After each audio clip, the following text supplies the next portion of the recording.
In one word, describe what family means to you. That is so hard. This is recording right now. Oh boy. So you said this is going to be easy. Family means... Family is... Family is love. Love. Okay, love. Love. Togetherness. Strength. Loyalty. Warm. What if it's 2 words? Support, encouragement, friendship. Unconditional love and unconditional support. Unconditional love. Family means the group of a group of friends that you have for life. Family. Wait, one word? Someone to help you on the way. The most important thing in the world? That's more than one more. Well, I don't. Let me see if I can define that in one word. Everything is my word. Everything? Everything. Everything. Family is everything. Partnership. Unity. Acceptance. Home. Love. Love. Love. Love. Family is... Forever.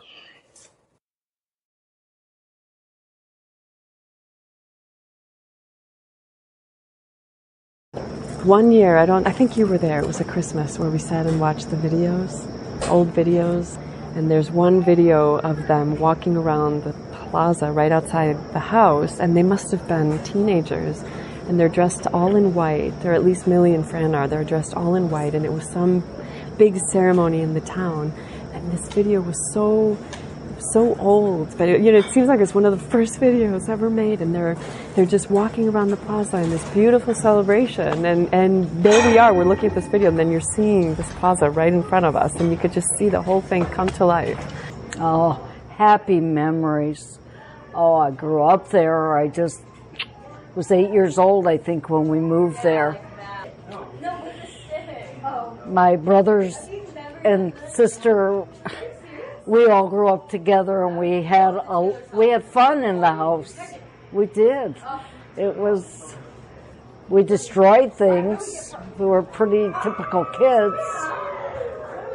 We hid things from my mother. I remember spilling ink all over the living room carpet when we were doing our homework in front of the TV. And another time we broke her gorgeous jardiniere. Oh my. In spite of it, Mom wasn't all that upset with us about it. 204 Washington Street. Okay. It was a magical house to us. Home. Family growing up. The hard work my mom and dad put into it. Nonie lived there for 68 years. I grew up there. I was just a few years old when we moved there and saw them building the carriage house, which became our house. Just remembering the history of it, and every once in a while looking at the ornate molding when you went above the ceilings that were lowered to see how beautiful it must have been in its original heyday. So I think that the thing I loved about it is the historical significance of it. I always think of the beautiful house, the front door with the 204, the beautiful backyard, and all of her gardening and the birds that she fed, and just the love that emanated from her in the home. I think of going up on the roof of the apartment house when I was younger.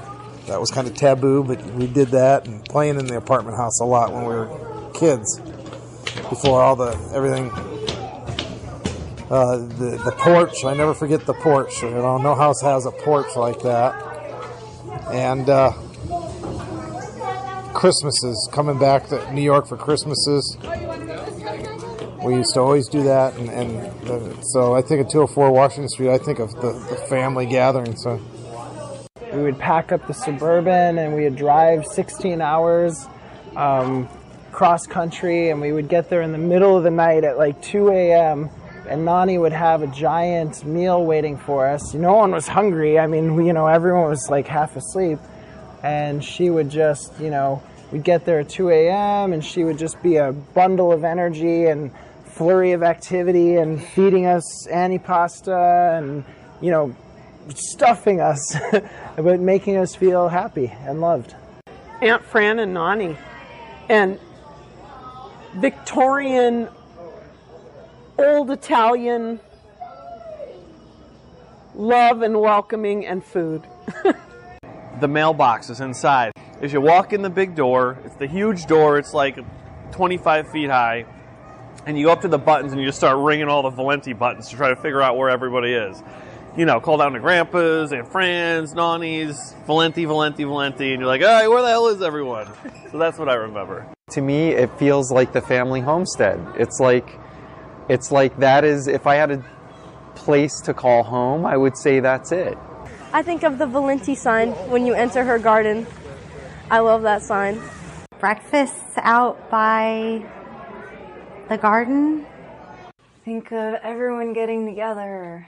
Eating in the backyard, in the back corner, behind the fountain. Christmas. Always just coming over. Half the time I fought it, I didn't want to go, and then my parents would drag me, and I loved it. Once we got there, it was great, you know. So I just having a great time. It's the holidays. It's the holidays. It's what we did in the holidays, so it was awesome. I think of all the fun and stuff and all the kids running around and how she just loved having a house full of people. It's going to sound weird, home. So it just was such a comfortable place.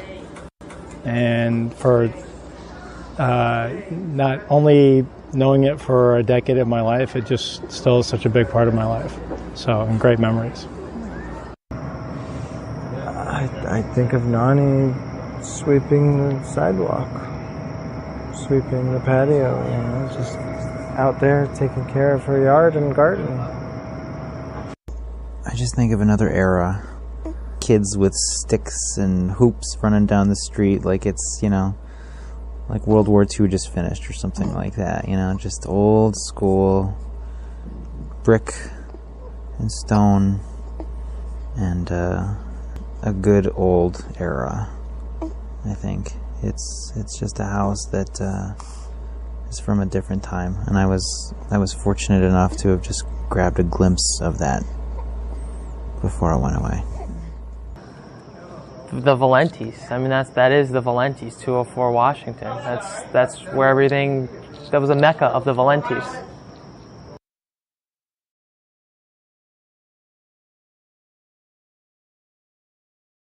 A lot of it involves Graham driving, but I want a nice one. Not a funny one.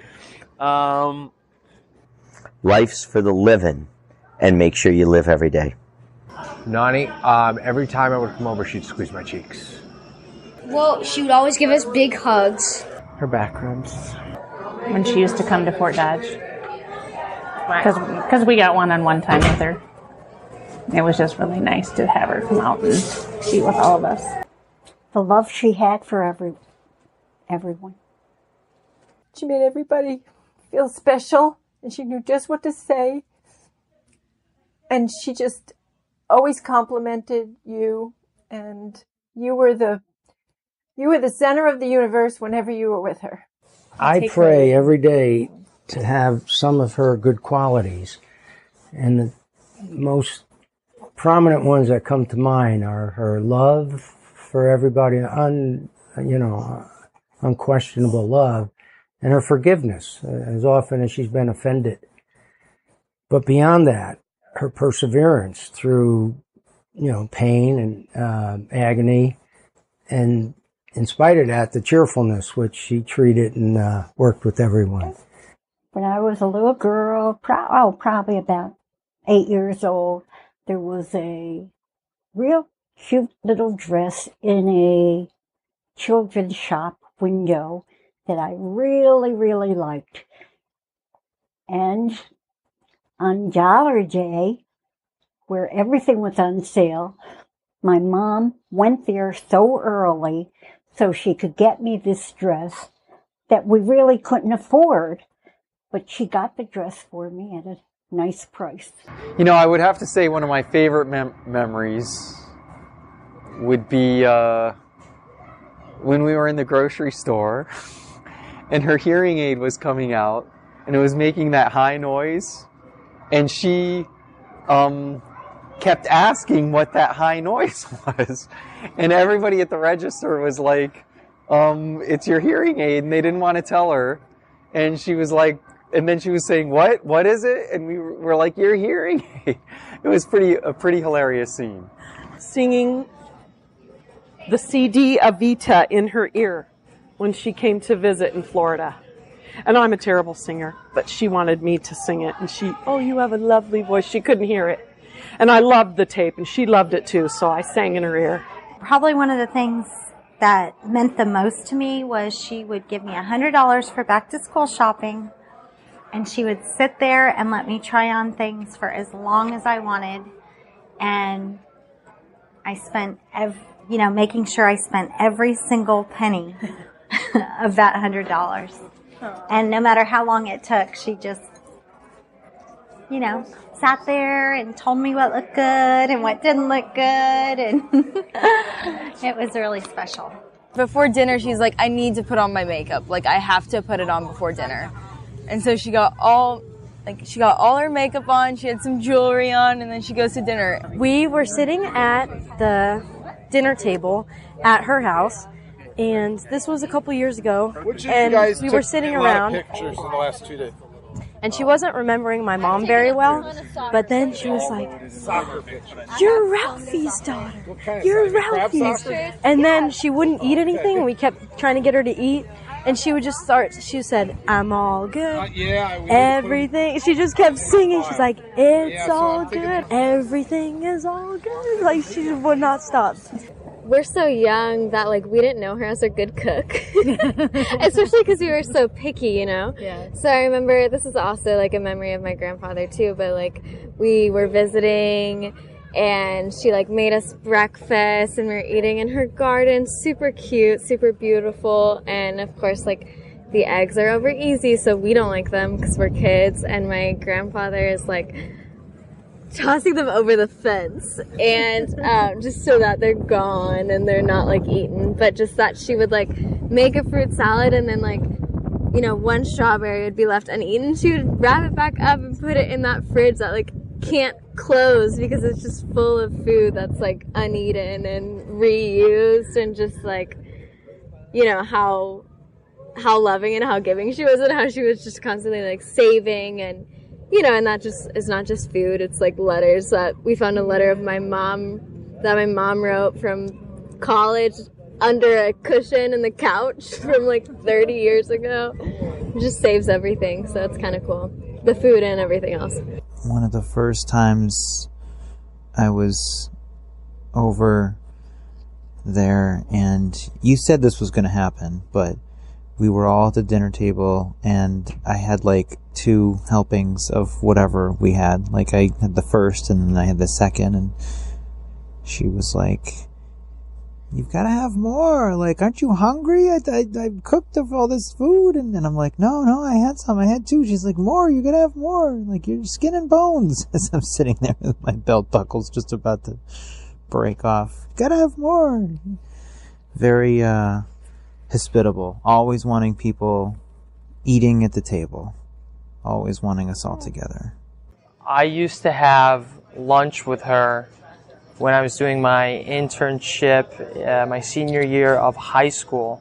So every day I would go, and I remember she'd make peaches and cottage cheese. I'm just sitting with her at lunchtime eating peaches and cottage cheese. It was delicious.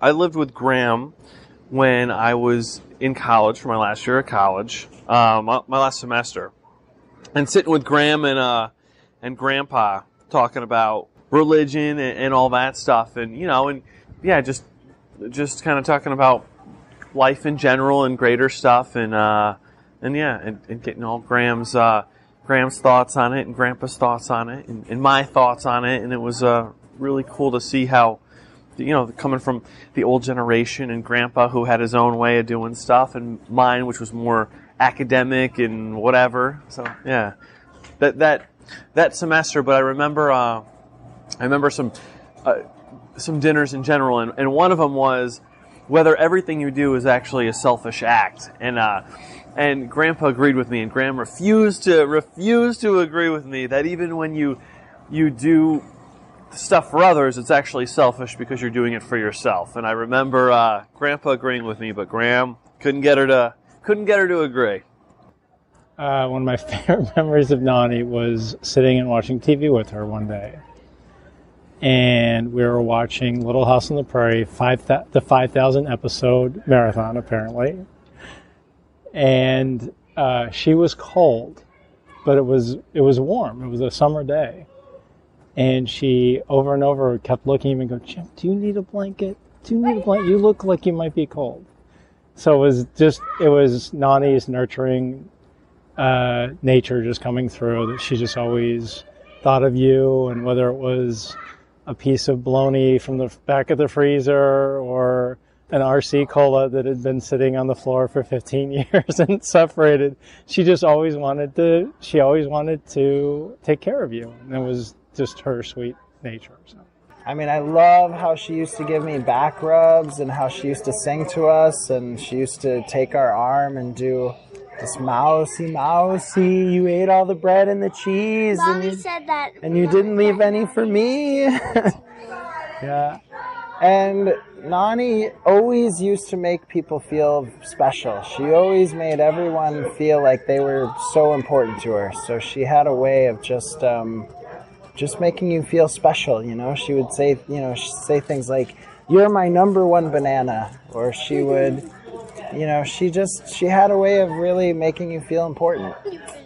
There was a day when I was sitting out in the big blue chairs with her and watching, and everybody was gone, and I was watching the King Kong remake, the one they made in 2005. The one with the dinosaurs and the big special effects and everything. And Nonie told me a story about when she went to see the original King Kong back in 1937. And how that was a big event because they were going to go to I think it was 37. But she said they were going to go to the show, and this was a big special effects movie. And it was going to be the cool thing, to do. And they all went to the picture show and they saw King Kong, and she said, frankly, I think that one was better than this. I think that one was better than this. Always loving, always generous, always forgiving, always looking at people's better points, and very proud of every one of her kids, no matter. She is what I feel has taught me what we call unconditional love. You don't love just because they make you proud. You love them whether they do good or not. Just unconditional love.